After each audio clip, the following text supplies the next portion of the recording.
তো আমরা এখন যাব ফতেখানি সমাধিস্থলে। তাই সেই ফতেখানি সমাধিস্থলের বাইরে যে রাস্তা, সেই রাস্তায় দাঁড়িয়ে আছি। এখানে এই গৌড় সাম্রাজ্যের মধ্যে এটা রয়েছে। এর আগে যেটা ছিল তার ডান সাইডে, সেটা হচ্ছে গুমটি দরওয়াজা বা চিকা মসজিদ। তার কিন্তু কিছুটা দূরেই রয়েছে, তাই প্রায় 300 মিটার দূরেই ফতেখানি সমাধিস্থল। এটা হচ্ছে প্রথম গেট। আমরা এই গেট দিয়ে প্রবেশ করি। তার সামনে আছে এগুলো দেখতে পাচ্ছি, বিভিন্ন রকমের দোকান রয়েছে। তো আমরা এর মধ্যে ঢুকে যাব।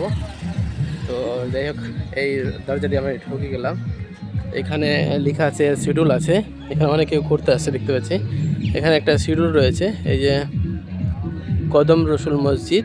এটি অত্যন্ত অলংকার, মানে বিভিন্ন রকম জিনিস লেখা আছে। এখানে বিজ্ঞপ্তি কিছু লেখা আছে যে এই যে কদম রসুল মসজিদে যদি কেউ ধ্বংসপ্রাপ্ত বা কেউ ক্ষতি করতে চায় বা বিভিন্ন রকম আঘাত পৌঁছাতে চায়, তো কী হবে, ওর উপরে সরকার 2010 সালে একটা বিজ্ঞপ্তি জারি করেছে বা নতুন ঘোষণা করেছে যে তার উপরে বিভিন্ন রকমের অ্যাকশন নেওয়া হবে।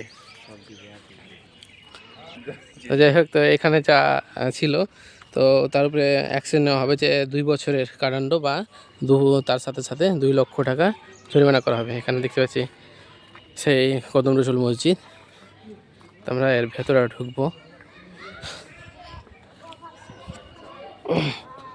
তো আমরা এখন চলে যাব সে ভেতরের দিকে। এটা সে প্রথম দরজা। বাইরে থেকে এসে বিভিন্ন রকম স্কুল থেকে তারা ঘুরতে দেখতে পাচ্ছি, অনেকে আছে এখানে। এই যে এটা হচ্ছে পুরো মসজিদের এরিয়া। আর যেটা সাইডের দিকে দেখতে পাচ্ছি যে এগুলো সব স্কুল থেকে ছাত্রছাত্রী পড়ুয়ারা এসছে এখানে। এটা দেখতে পাচ্ছি, এটা হচ্ছে ফতেখানির সমাধিস্থল। এটাকে যেটা ধনুকের মতো রয়েছে, পুরোটাই তীর ধনুক যে আকার আছে ওই রকমভাবে আমরা যেটা দেখতে পাচ্ছি যে অনেক অনেক লোক এসছে এখানে। এটা হচ্ছে কদম রসুল মসজিদ, আর তার সাইডে এটা হচ্ছে ফতেখানির সমাধিস্থল। এর ভেতরে যদি যাওয়া যায় তো এখানে কিছু সমাধি দেখতে পাওয়া যাবে। তো আমরা ওই দিকে এখন যাচ্ছি না, আমরা পরে যাব। তো যাই হোক, তো আমরা যে এটা দেখতে পাচ্ছি, এটা এখানে একটা গেট রয়েছে, দরজা। তো এটা দিয়েও ওই বাইরে থেকে আসা যায়। তো এটা এখন পুরোপুরি বন্ধ রয়েছে, এই দেখুন। এই যে আমরা কয়েকজন মিলে ঘুরতে এসেছিলাম, এখানে একটা সমাধি দেখতে পাচ্ছি, কিন্তু এটা জানি না, এখানে কোনো শিডিউল লাগানো নাই। কিন্তু ইতিহাস পড়লে আমরা জানতে পারবো কার সমাধি আছে। কিন্তু এখানে একটা সমাধি রয়েছে, কিন্তু এটাকে এতটা গুরুত্ব দেওয়া হচ্ছে না।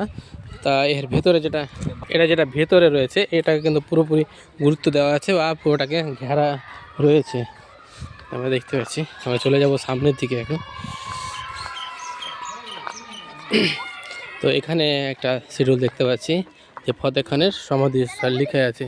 এটা হচ্ছে 1685 থেকে 58 থেকে 1707 খ্রিস্টাব্দের মধ্যে এটা হয়েছিল। তো আমরা এখন যাই সে ফতেখানের সমাধিস্থলে। আমরা দেখিয়ে দিই যে এখানে সেই সমাধি স্থলটা রয়েছে এর ভেতরে। এবার ভেতরে গেলে দেখা যাবে সেই জিনিসটা, আমরা কিন্তু দেখতে পাচ্ছি অবশ্যই। তো অবশ্যই গেলে দেখা যাবে, কিন্তু আমি এখন এই মুহূর্তে ঢুকছি না, আগে পুরোটা দেখিয়ে নিই, তারপরে আমরা এক এক করে সব কিছু দেখাবো। তো এটা এটা কি দেখতে পাচ্ছি সামনের দিকে, যেটা যেটা দেখতে পাচ্ছি যে হ্যাঁ, তার পায়ের ছাপ রয়েছে, হযরত মুহাম্মদের পায়ের ছাপ রয়েছে। ওটা হোসেন শাহ যখন রাজা ছিল গড়ে, তখন উনি হজ করতে গিয়ে মক্কা থেকে নিয়ে এসেছিল। মোহাম্মদ কোনোদিন বাংলা ভারতে আসেনি। হ্যাঁ, তারপরে কষ্টি পাথরের উপরে শ্বেত পাথরে পায়ের ছাপটা, শ্বেত পাথরের উপরে হযরত মুহাম্মদের পায়ের ছাপ রয়েছে। হ্যাঁ, হ্যাঁ। তো এই যে এটা রয়েছে, এটা একটা মসজিদ না কোনো কদম রসুল মসজিদ। কদম রসুল মসজিদ, আচ্ছা। এটা হচ্ছে কদম রসুল মসজিদ। এখানে নাকি হযরত মুহাম্মদের যেটা শ্বেত পাথর বলছে, ওই শ্বেত পাথরের উপরে আমরা ইতিহাস পড়ে থাকলে অবশ্যই জানতে পারবো শ্বেত পাথর সম্বন্ধে। তো শ্বেত পাথরের উপরে সেই কদম রসুল মসজিদের ভেতরে রয়েছে শ্বেত পাথরটা। আর সেই পাথরের উপরে কিন্তু হযরত মুহাম্মদের পায়ের ছাপ রয়েছে বলে তারা উল্লেখ করতেছে। জানে না কতটা কি, অবশ্যই ইতিহাস পড়লে বোঝা যাবে। তো এগুলো দেখতে পাচ্ছি ছোট ছোট রয়েছে। আমরা এখন যাব অবশ্যই, যেটা পায়ের ছাপ রয়েছে ওই জিনিসটা দেখাবো, কিন্তু আমি এখন সেদিকে যাচ্ছি না, আগে এই জিনিসটা দেখিনি যে এখানে অনেকটা ধ্বংস হয়ে গেছে দেখতে পাচ্ছি। এই দেখুন, ইটগুলো অনেকটা ক্ষয় হয়ে গেছে, ছোট ছোট ইট। আর উপরে ছাদ কিন্তু নাই, পুরোপুরি শেষ হয়ে গেছে, উড়ে গেছে। তো দেখুন ওটা ভেঙে চুর চুর হয়ে গেছে জায়গায় জায়গায়। এই দেখুন এগুলো কিন্তু অনেকটা সাজ ছিল, অনেক রকম ছোটো ছোটো ইট কেটে কেটে বিভিন্ন রকম ডিজাইন ছিল। এই যে দেখুন এখানে একটা যেমন ডিজাইন, উপরে একটা ডিজাইন, এখানে একটা, কিন্তু এগুলো কিন্তু আস্তে আস্তে কিন্তু ভেঙে গেছে। তো যাই হোক আমি ওই জিনিসটা দেখছি না। এই যে দেখুন এটা হচ্ছে কদম রসুল মসজিদ। আরে ভাই এখানে এর ভেতরে যাব তার আগে একটা কথা বলে নেব। জানি না সে কতটি সত্য কতটি কী, কিন্তু হজরত মোহাম্মদ সাল্লাল্লাহু আলাইহি সাল্লামের এখানে শ্বেত পাথরের উপরে বলছে তারা যে পায়ের ছাপ রয়েছে। সেটা আপনারা বিচার করবেন, আচ্ছা আপনারা যতটুকু জানেন আপনারা বলবেন। এটা রয়েছে মালদা গৌড় সাম্রাজ্যে পেঁয়াজ বাড়ি যেটা বলে।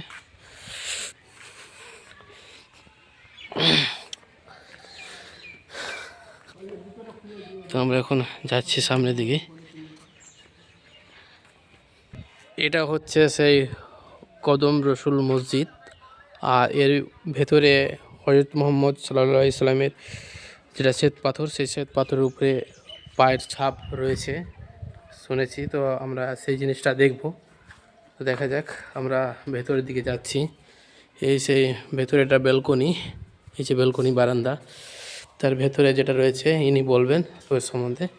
আমরা সেই ভেতরের দিকে যাচ্ছি। এই যে এটা, তো আমরা এখন এর ভেতরে ঢুকে গেলাম। পায়ের ছাপ, এখানে একটা পাথর দেখতে পাচ্ছি, এর উপরে একটা অবশ্য পায়ের ছাপ রয়েছে, কিন্তু সেই জিনিসটা যারা জানবে তারা হয়তো ভালো বুঝবে, ভালো বলতে পারবে। আচ্ছা আপনি এ সম্বন্ধে একটু কিছু বলেন তো। এটা হজরত মোহাম্মদের পদচিহ্ন। হোসেন শাহ হজ করতে গিয়ে এটা মক্কা থেকে নিয়ে এসেছিল। মোহাম্মদ কোনদিন বাংলা ভারতে আসেননি। ছিলেন নসরুল শাহ বাদশাহ ঘরটা তৈরি করেছিল 1531 খ্রিস্টাব্দে। বাংলা, বিহার, উড়িষ্যা এই 3 জেলার রাজধানী ছিল গোড় শহর। আমাদের ফ্রি সার্ভিস, আমাদের বেতন টেতন কিছু নেই, লোকজনকে দেশে যা পাঠাতে দিয়ে যান। আচ্ছা আচ্ছা। আমরা এখানকার সেবায়িত। তো আপনাদের এখানে কোনো সরকারিভাবে বা কোনো কিছু গভর্নমেন্টের তরফ থেকে কোনো কিছু বেতন দেয় না এরকম? হ্যাঁ। বংশগতভাবে দেখাশোনা করি। ও আপনারা আগে থেকে আপনার বংশের সবাই দেখে এসছে, তাই আপনারাও দেখছেন এটাকে সম্মানীয় হিসাবে আর কিছু হিসাবে, তাই তো? আচ্ছা। তো যাই হোক ইনি যা বলছেন যে এটা তার বাবা দাদা আর অন্যান্য যারা ছিল তারা আত্মীয়ের মধ্যে তারা এই জিনিসটা দেখে এসছে, এবং এরাও এখানে দেখছে এই জিনিসটাকে। তো যাই হোক দেখলাম আমরা এই জিনিসটা, যারা দেখেনি অবশ্যই আসুন দেখুন, ভালো লাগবে। এটা হজরত মোহাম্মদ সাল্লাল্লাহু আলাইহি সাল্লামের পায়ের ছাপ, এই যে দেখতে পাচ্ছি। তো যাই হোক দেখা হয়ে গেল। উপরে একটা চাদর আছে, পুরোটাই আকাশে উপরে যেটা দেখতে পাচ্ছি পুরোটাই গোল রয়েছে। দাও না তুমি যা টাকা দিবে তারা দাও। তো আমরা এখান থেকে অবশ্যই বেরিয়ে যাব, আমরা যা দেখলাম দেখে নিয়েছি। তো আমরা বেরিয়ে গেলাম এই মুহূর্তে, এটা দেখা হয়ে গেল। তো এই যে ছিল সেই এটা, এখানে অনেকে আসছে দেখতে। তোমরা কোথায় থেকে আসছো? আলী একাডেমি কোথায় ওটা? জামালপুর কোনটা, কোন জায়গায়? থানা কি পড়ে? বাটনা থানা, রতুয়া, মালদা রতুয়া, তাই তো? মালদা রতুয়া। আচ্ছা তোমরা স্কুল থেকে এসছো নাকি? স্কুল থেকে ঘুরতে, স্কুলের মাস্টাররা নিয়ে এসছে, তাই তো?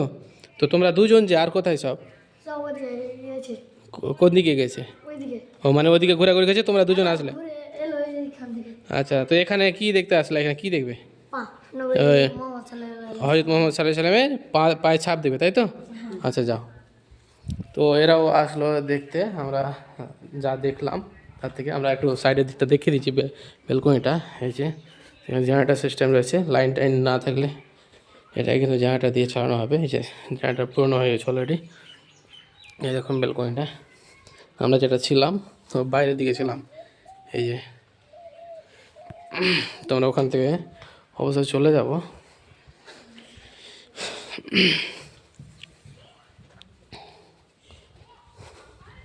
এরাও বেরিয়ে গেছে।